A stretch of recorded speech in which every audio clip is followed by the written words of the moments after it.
welcome into episode 67 of the Level Flight podcast. My name is Connor. Once again, I'm joined by Brian.and Elliott today. The Jets just wrapped up their Wednesday night contest, Valentine's Day game against the San Jose Sharks. They defeated them 1-0, an absolute barn burner here inside Canada Life Center. As you can see if you're on YouTube, I am here at the game. We just finished the post-game interviews. We're recording this at 10 p.m. Wednesday night. So this is going to act more like a post-game show, just our initial reactions. And then later on in the episode, we'll get into some NHL-wide storylines. But regardless, this is episode 67. Thank you for joining us. Brian and Elliott, how are we doing? Doing good. I'm not used to recording at 10 p.m. So if you see me drifting off, it's because I'm old. It's I feel like I'm dressed down compared to Connor. If you're watching on YouTube, yeah, he's got his sweater over the collared shirt and tie. And then there's just dress me and code. Elliott in our t-shirts. I guess that we might have to start instituting a Level Flight dress code. So we'll see. Yeah, maybe. I was gonna say I feel a little bit dressed down, but I was also quite dressed up earlier for Valentine's Day. So you can't really. It's a little bit of a trade-off. Girlfriend and I got home and we were kind of like, "Yep, it's sweats and t-shirt. We're done." Yeah, but it's kind of crash. No, we're doing good. I think Connor and I are the only ones who have recorded this late at night. I think it was after it was a post-game show. I think something like that. Like that. I think that show. Yeah, that was fun. I think that show went off the rails pretty quickly, if I remember correctly. So we'll see how this one goes. I had to edit that. Yeah, yeah. It went off the rails. It went super long, but this one should be good, and I'm excited for part 2 of the new schedule. Yeah, exactly. If you didn't hear on Tuesday, we are now releasing Tuesdays and Thursdays. We're gonna have a talk. We want to do live stream Sundays, but we want to hear from you guys first. What times people would be most interested in for us live streaming on those days. So keep an eye at Level Flight WPG on Twitter, Instagram, wherever you get your social media. We'll be asking you guys over the next couple of days. But yes, Valentine's Day. I'm just here for the love of the game, man. What can I say? Okay, I had to say that. Sorry. Okay, let's actually get into this game. Let's actually get into this game. The Jets thoroughly outplay the Sharks. I think they outshot them 40-18 was the final count. Maybe it ended at 39. But regardless, they outplayed them throughout the majority of the game. Connor McDavid got a shutout, but didn't have to make many saves. The dominating storyline on social media is the fact that at around the 10-minute mark of the third period, Nikolaj Ehlers was demoted to the fourth line for Alex Iafallo, who moved from the fourth line to the first line. And the Iafallo, Scheifele, Connor line did okay in their minutes. Analytically, I think they had 10 shot attempts in those final 10 minutes. They were just throwing every puck on net. But obviously, people on Twitter are fed up about this. We've made our thoughts very aware of Nikolaj Ehlers. I'm going to let the guys take this first because this is a 1-0 game. There isn't much else to talk about. And it seems like everyone on Twitter, everyone on social media is just kind of wrapped up in this lineup decision by Rick Bowness. So, Brian, your initial thoughts when you saw Nikolaj Ehlers, the kind of the tweets or maybe the line rushes that came out that he was demoted, and what are your thoughts? Nikolaj Ehlers has to be wondering at this point what he can do right, because it seems regardless of what happens to that top line, Bowness always talks about he doesn't like the look of certain lines, but he often defaults to certain players. So at some point you got to start wondering what can Nikolaj Ehlers do to not be the scapegoat? Because let's be honest, Kyle Connor since returning has not looked good. And I saw it on Twitter today, and it made me shiver. But I think it's true. The Kyle Connor Mark Scheifele duo is starting to feel a lot like the Mark Scheifele Blake Wheeler duo. And I'm not saying that Kyle Connor is Blake, a 30 some odd year old Blake Wheeler. He's not. There's certain things that obviously he'll bring to that top six. But in terms of actual chemistry, I've seen nothing so far since Connor's return to, say that that's a combo that should be used. I don't understand why there hasn't even been a single attempt to go back to the Scheifele, Ehlers, Velarde line, because that was the best line in the NHL over that time. But Rick Bowness said, I don't like what the line looked like. Why is Nikolaj Ehlers the one getting shoved down into the fourth line when Kyle Connor's right there? Why does he have so much leash? Why is Kyle Connor the one that apparently can do no wrong? Because I've never seen him demoted since he's been up on that top line. It has always been Scheifele, Connor, someone. And it is infuriating because, let's be honest, we've seen more than enough times where Kyle Connor has been the sole issue defensively on that line. Scheifele hasn't been great, but let's be honest, there's no one who is nearly as bad defensively as Kyle Connor has been since, playing those big minutes. And, I'm sick of seeing a guy like Nikolaj Ehlers, who I thought had a great game tonight. He was flying around. He was doing everything that he does really well, which is skating and creating room for both himself and others. And I don't understand what went wrong. That Bowness said, you know what? He's the one who has to deal with the punishment. So now you're seeing Velarde, Perfetti, and Ehlers in some doghouse of, insane grudges against,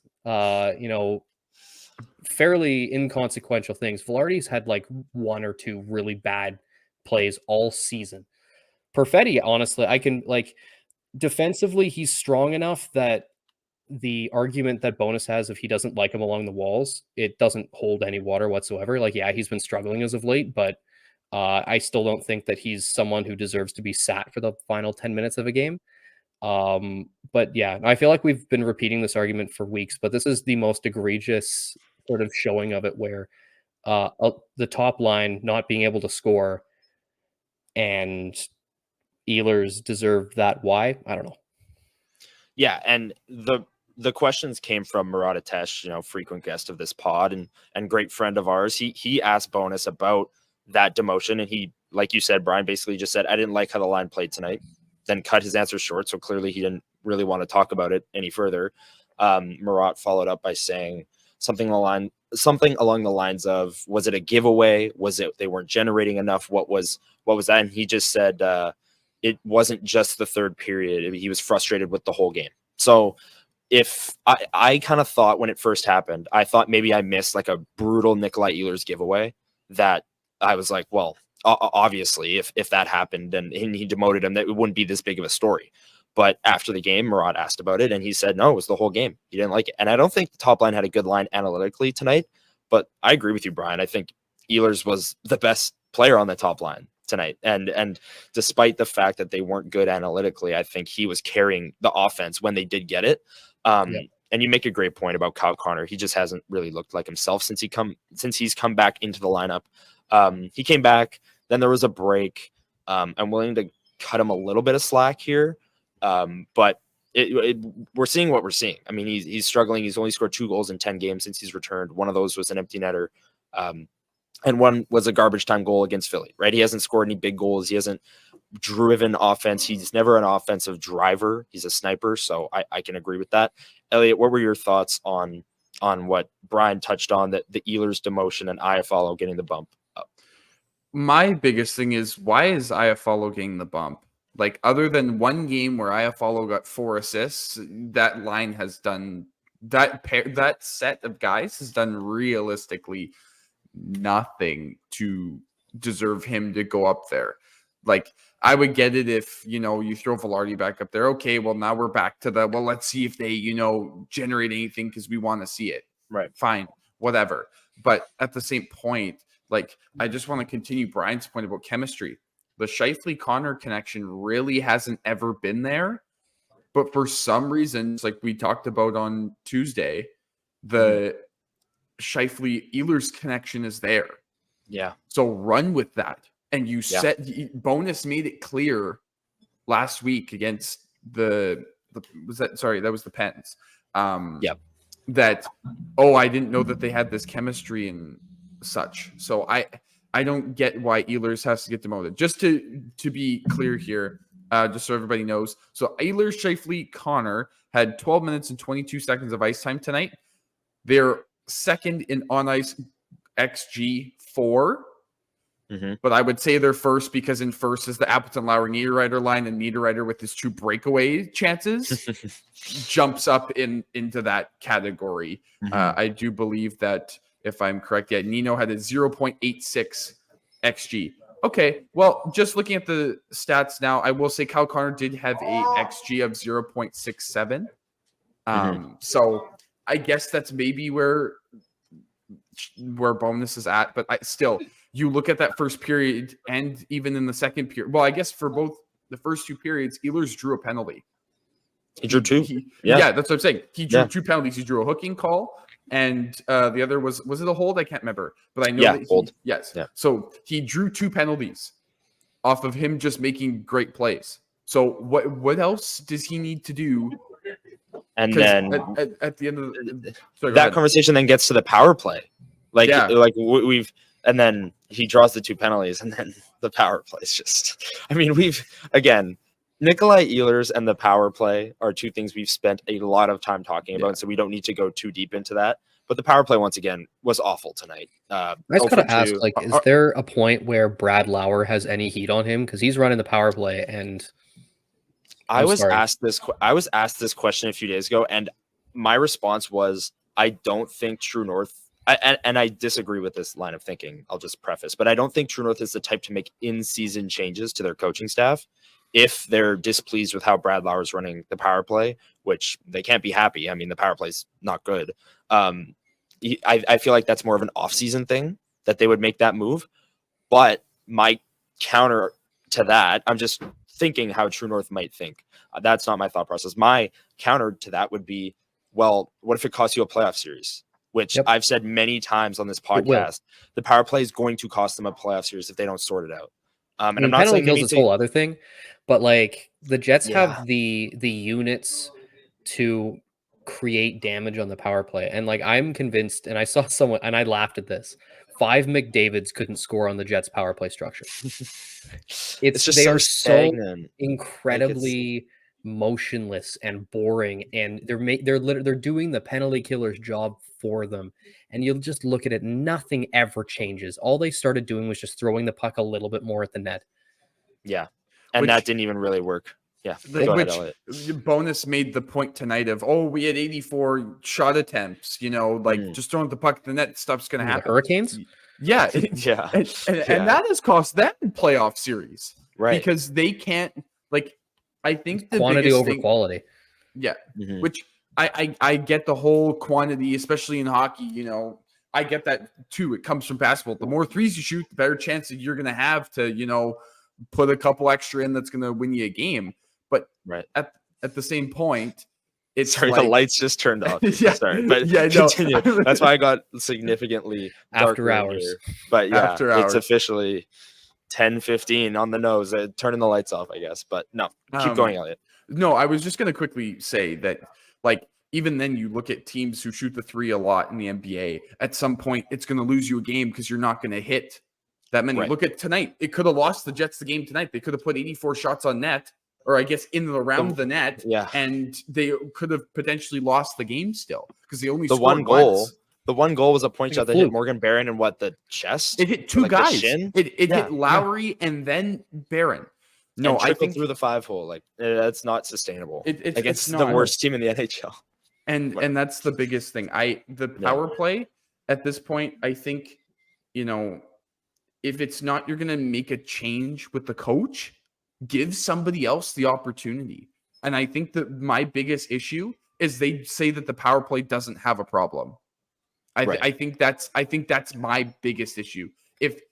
If I were True North and they were saying, we're getting guys in the right spots, we just can't score, and goalies are just unbelievable on the power play against us. If I could see some sort of metric, if there was something out there where someone could go back and see what the save percentage is against Jets on the power play. Well, you can see expected goals, and that's not high at all. They're not generating anywhere near. It's not like they're getting unlucky, to your point. And so that would be a different case. If they were getting unlucky, fine. Whatever, keep rolling. At some point, the puck's got to go in, but they're just not doing anything. It's boop, boop, boop in a little triangle, and then it's nothing. I think I've said this before. I call games for the U18 Winnipeg Wild, and I'm sorry, this sounds really terrible, but I think Paul Kruger and his coaching staff run a better power play at the U18 level than the Winnipeg Jets do at.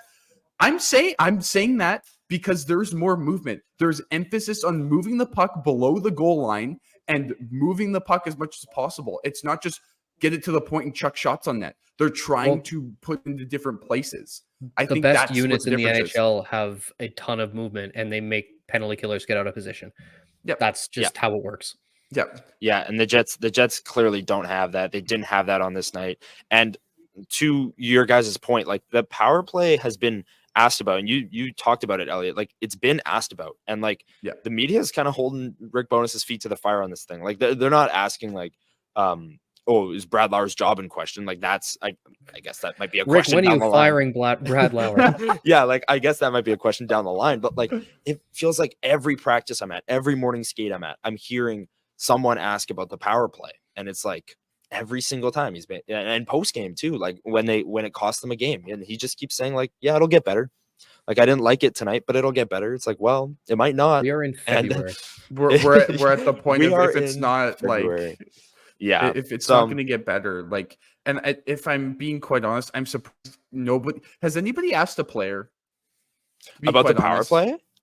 If I'm being quite honest, I think that's something that needs to come now. Like if no Morrissey and Scheifele have been asked about it a bunch, and Morrissey's and Scheifele are both just kind of like, yeah, we got to move the puck. Like they kind of say the same things because they're in the same meetings, they have the same game plan, so they're all gonna say, yeah, we got to move the puck more, we got to get more shots on net. You know, it's kind of the cliche answers. Yeah, we haven't really gotten a truthful answer out of anyone yet. But eventually someone's going to have to say something. And I think, and at some point you kind of have to, I know this is a very pointed question. You kind of have to toe the line as a reporter, I know, but at some point you kind of have to ask, well, have you talked to Rick Bowness about this yet? Like if you guys talked to him about maybe trying to make a change. And I know that's a very pointed question. Some guys will turn that away and just not answer that. But at some point that has to be answered because we're almost at that point where, it is it is at this point, but there's not really much we can do other than sit here and cry about it. So they've got what 30-ish games. I'm just sobbing. Yeah. The lights are off here. It's dark. It's depressing. It's it hasn't been sunny in days. Yeah, come on. Anyways, they have like 30 games to figure this out. They have 30 games to figure out their line configurations. It seems very obvious to go back to Ehlers, Scheifele, Vilardi. Went on the road. Rick Bowness was asked about that line specifically and said, it's an option, but we wanted to give Connor, Scheifele, Vilardi a run. And now they've switched and put Ehlers up there and just Iafallo was there in the third. It just seems kind of like a mess. But the Jets scrape by the San Jose Sharks, who haven't played since January 31st, and defeat them 1-0. Connor Hellebuyck with the shutout, Morgan Barron with the game winner in the first period. I think we encapsulated that pretty well. Ehlers, demotion, power play, not really much else to talk about. Let's have a quick ad break here from DraftKings, and then when we come back, we're going to talk about some NHL topics, most notably the Morgan Rielly suspension. We'll start with that. So stick around. Here's a word from DraftKings, and we will be right back.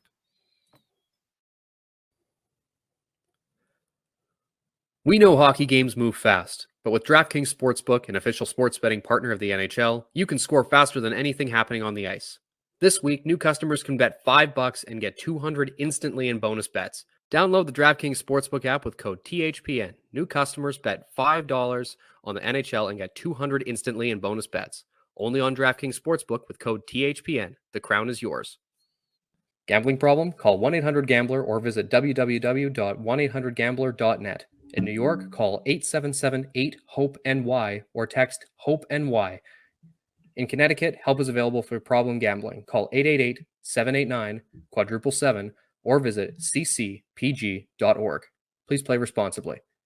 On behalf of Boot Hill Casino and Resort in Kansas, licensee partner Golden Nugget Lake Charles. 21 plus, age varies by jurisdiction, void in Ontario. Bonus bets expire 168 hours after issuance. See dkng.com/hockey for eligibility and deposit restrictions, terms, and responsible gaming resources.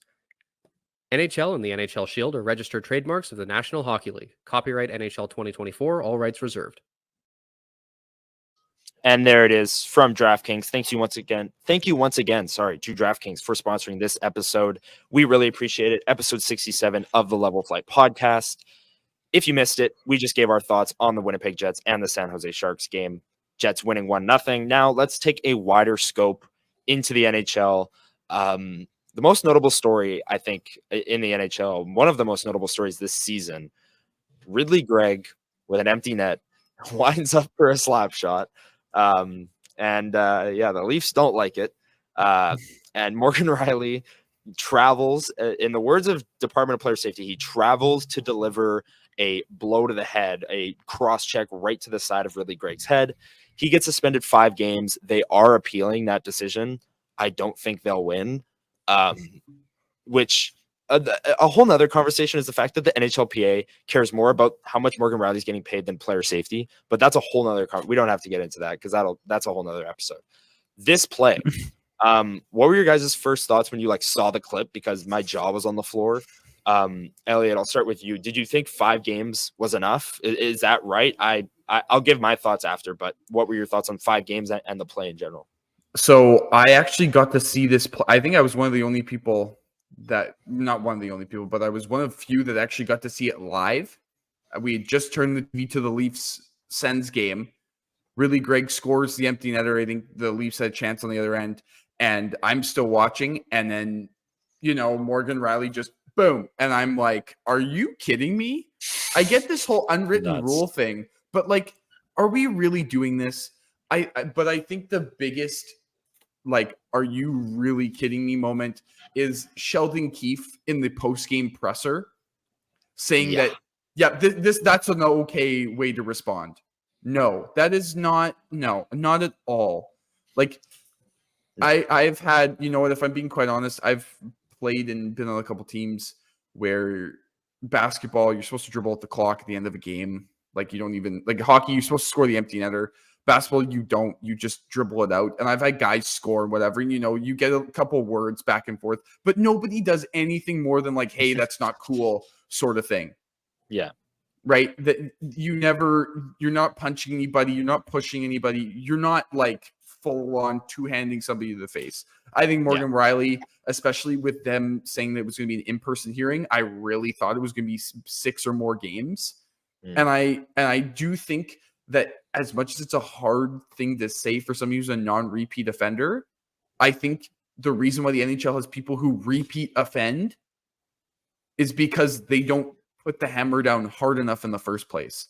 I will advocate for this for somebody who knows that there are kids watching this, and then they're only told that they're only going to get, if they make it to the NHL, a 5-game suspension, which I guess can be considered a large suspension to some. Mm-hmm. Some will think that that's nothing, and so they'll just go and do it. You know what I mean? I think you need to set a precedence here and say it's 10 games or something. And I know that some people go, whoa, that's a lot. But I'm also an advocate of player safety. And for a guy who's in a position where he's not bracing himself, he's not ready, and he gets a full 2-hand stick to the face, which could have injured Ridley Gregg as well. That could have been even worse. Yeah. It could have been worse than it was. Right. So for me, I think it should have been more than 5 games, but I understand the NHL not wanting to do more than 5 because of the whole, he's not a repeat offender. It's a one-time thing. Yeah. That course. Brian, what were your thoughts? Is 5 games what you would have done and on the play in general? I think I'm in agreement with the 5 games purely because the longer suspension this season for a similar sort of, it's a revenge cross-check to the head, felt more violent than this, and that was Perron doing it to the Senators, of course. Right. And instead of Ridley Gregg, though, it was Artem Zub taking a cross-check to the side of the head in a play that he had no involvement in. But it felt far more violent in that one. I feel like the situation warranted the 5 games alone, so you come flying across the ice with your stick up high. I mean, I don't see how anything could possibly be argued less than 5. I will say what's important here, though, is because it's less than 6 games, there is only one appeal that can be made, and that's directly to Gary Bettman. Yes. There is no independent arbitrator. There's nothing that, you're going to have a bunch of different viewpoints. It's essentially them going to Gary Bettman and be like, come on, man, give us a little less. But no, I think it was a warranted punishment. I think unwritten rules for the most part are stupid because if you didn't want him to score however he wanted to into the empty net, you should have not been losing. Similar to a whole thing where in baseball, when people flip the bat and guys get upset, I'm like, I'm sorry, if you didn't want someone to flip the bat, don't give up an absolute nuke. Like, come on. Yeah, exactly. Like, you know, you're dealing with the consequences of losing the game. So just because you're pissed at that doesn't mean you get to go over and cross-check Ridley Gregg in the side of the head because he decided to shoot the puck a little harder than, you know, guys normally do. So yeah, that's where I'm at on that. Yeah, and I agree. Like 5 games, I think is perfect. I honestly, anything less, I think would have been too little. Like 2-3 games is not enough. Like you compare it to the Brendan Dillon play, for example. He's deliberately going to cross-check the guy in the head. So yeah, I like 5. I don't know. I think the non-repeat offender thing brought it down a little bit. Like maybe this was a 7-game suspension if he had a bit of a history. But yeah, I think 5 games is fine. And I said this on Winnipeg Sports Talk on Monday, but I just want to say again, I love the slap shot. Love it from Ridley Gregg. I also love 100%. The fact that the Leafs don't love it and they respond. Yep. I hate the fact that you cross-check the guy on the side of the head. If the slap shot is great for entertainment. The Leafs are pissed. Great. This is awesome. You're renewing a rivalry. Battle of Ontario. You go over and you jump on the guy or you fight him. You don't cross-check him in the side of the head. Yeah. Like honestly, at least give him a chance to respond. Everything was fine to me, except for the fact that he traveled to deliver a cross-check to the head. We're not talking about this if he just drops his gloves. I totally. Or pushes them and says some stuff like. Yeah. Like I love the slap shot more than I love the retaliation. 100%. Like just that's awesome. Like, yeah, wind up for a clapper 2 feet away from the net. Someone joked after that, like, I need the NHL edge tracking on how hard that slap shot was. I'm like, yes, we need that. But I think even Austin Matthews' comments where he said, well, I don't think I've seen anything like that since last weekend. Like you could see on his face that he was even also trying hard. He made a joke about it and he was trying to be serious and you could see it in his face. He was trying not to laugh because I think he also thought that this is a little stupid that like, yes, he shouldn't have taken the slap shot, but yes, I don't think we need to retaliate that like that.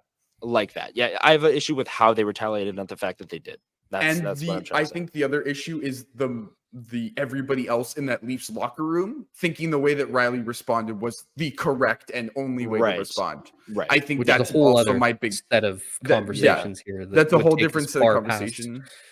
But yeah, I just think that it's a stupid situation altogether. And, you know, I'm just glad that Morgan Rielly got suspended and, you know, it's all resolved now. Yeah, I'm glad Ridley Gregg is okay, didn't suffer any injury to the head, so that's good news as well. We're approaching 30 minutes here. Let's quickly rapid fire through some NHL things. Alexander Ovechkin, 58 goals back of Wayne Gretzky. He's on a 6-game goal streak. Do we like the Ovi story? He's back. What's going on here, Brian? I mean, I knew he was gonna at some point hit some sort of hot streak. He was shooting lower than he has in his entire career. Over the streak, he's still only shooting like 14%. I say only because like career is higher than that. Yeah. So I was waiting for this to happen. So I think he's on pace. I think he needs to hit 25 this year, and then it seems easier for him next year. But like it seems more realistic for like a 3-season thing, like a 1-year deal. Hit the record, retire after it. But no, I was waiting for this to happen. Yeah, I mean, it's Alexander Ovechkin. When is he not making headlines about scoring goals? He'll do it. It'll just depend on when.